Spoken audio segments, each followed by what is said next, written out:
ქიმიური საღებავებით გაჯერებული ტკბილეული მძიმე დაავადებებს იწვევს. განსაკუთრებით საშიშია წითელი საღებავი N3.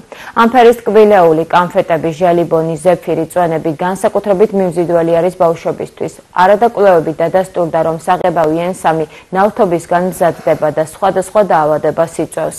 პედიატრები მშობლებს ნეტის სიფრთხილისკენ მოუწოდებენ და ურჩევენ არ დართონ ნება-პატარებს ასეთი სახის ტკბილეული მიიღონ. წითელი საღებავი N3-ის გამოყენება კოსმეტიკაში ჯერ კიდევ 25 წლის წინ აიგრძელა.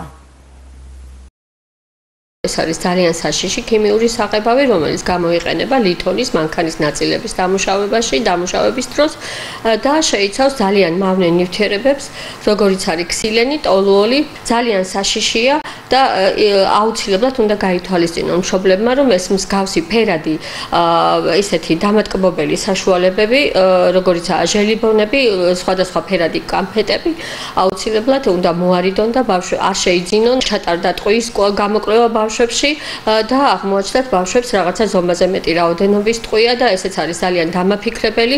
პრევენციული ღონისძიება ის არის, რომ მოარიდონ ბავშვები ასეთ საშუალებებს, რომლებიც, როგორც ვიცით, შეიცავენ N3 ეს თვითონ ეს ნივთიერება აკრძალულია აბსოლუტურად კოსმეტიკური მოხმარების თვალსაზრისითაც და შესაბამისად საკვები პროდუქტებისთვისაც ძალიან საშიში